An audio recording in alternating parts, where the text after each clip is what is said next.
Call వచ్చి పంపించారు. Okay. Victim పంపించారు. వన్ ఆఫ్ ద విక్టిమ్ పంపించారు. సో ఈ విక్టిమ్ ఎవరికి విక్టిమ్? ప్రీతికి విక్టిమ్ సార్. ప్రీతికి ఏ విధంగా విక్టిమ్? సో 1 lakh గురించి స్టోరీ మీరు నిన్న టీవీలో వినే ఉంటారు సార్. మరి సో ప్రీతి నేను వినలేదు. ఒకసారి ఏమనుకోకుండా ఇంకొకసారి చెప్తారా? సో ప్రీతి వాళ్ళు రాజ్ తరుణ్ కి హెల్ప్ చేయడానికి 1 crore అడిగారని తెలుస్తుంది సార్. ఓకే. రాజ్ తరుణ్ మద్దతుగా ఉండి నా పైన కేసెస్ పెట్టి నన్ను జైలుకి పంపించి నా ఇల్లు రాజ్ తరుణ్ కి ఖాళీ చేయించి అప్పచెప్తే శేఖర్ భాష, ప్రీతి, ఉదయ్ ఇందులో ఎవరెవరైతే ఉన్నారో వాళ్ళు 1 crore డిమాండ్ చేసినట్టు తెలుస్తుంది. సో అలా అవినాష్ అనే అబ్బాయిని ఫ్రమ్ వైజాగ్ పురమాయించారు. సో ఆ అబ్బాయి 1 lakh వరకు ఖర్చు పెట్టాడంటండి. శేఖర్ భాష మెడికల్స్ కి కానివ్వండి, శేఖర్ భాష MLC కి కానివ్వండి, ప్రీతి బట్టలకి కానివ్వండి, ప్రీతి ఆల్కహాల్ కి కానివ్వండి, అలా 1 lakh ఖర్చు పెట్టారు. 1 lakh ఖర్చు పెట్టిన తర్వాత అవినాష్ దగ్గర డబ్బులు అయిపోవడంతో అవినాష్ వాళ్ళు శేఖర్ భాషకు చెప్పారు. శేఖర్ భాష రాజ్ తరుణ్ కాంటాక్ట్ అయ్యి మరి డబ్బులు ఇవ్వండి అని అడిగితే 4 గంటలు వెయిట్ చేయించాక డబ్బులు ఇవ్వలేదంట రాజ్ తరుణ్. మరి ఇలా 20,000 అడిగితే ఇవ్వలేదు, 1,00,000 రూపాయలు అడిగితే ఇవ్వలేదు, ఇతను 1 కోటి రూపాయలు ఇచ్చేది ఏంటి అని ప్రీతి వాళ్ళని గట్టిగా క్వశ్చన్ చేయగా ప్రీతి వాళ్ళకి అవినాష్ వాళ్ళకి గొడవ అయిందంట అండి. సో అలా అవినాష్ విక్టిమ్ అయ్యాడు. ఇప్పుడు అవినాష్ ఎవిడెన్సెస్ అన్ని ముందుకు ఇస్తున్నారు సార్. సో ఇప్పుడు అవినాష్ కూడా ఉన్నాడు డ్రగ్స్ ఇష్యూలో?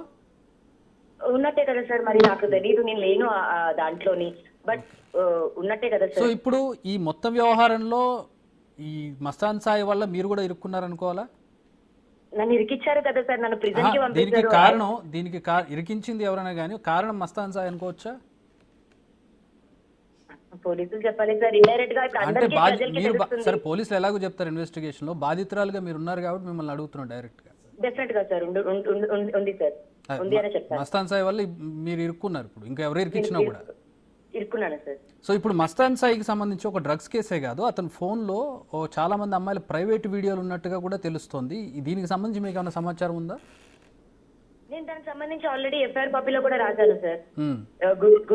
గుంటూరు మరి మా FIR కాపీలో మెయిన్ అంశం మర్చిపోయి ఒక లవ్ అని గుండెకాయ అని అదే పట్టుకున్నారు తప్ప మరి మెయిన్ అంశం సార్ ఇది. మరి ఈ రోజు బయటకు వచ్చింది. ఇన్ని రోజులు లావణ్య తప్పైపోయింది సార్. అది మెయిన్ అంశం కదా సార్. అవును, ఖచ్చితంగా మెయిన్ అంశం. ఎందుకంటే చాలా మంది అమ్మాయిల వీడియోస్ ఉన్నాయి, సెలబ్రిటీస్ అంటే ప్రముఖుల పిల్లలు ఉన్నట్టుగా తెలుస్తోంది అందులో. అవును సార్.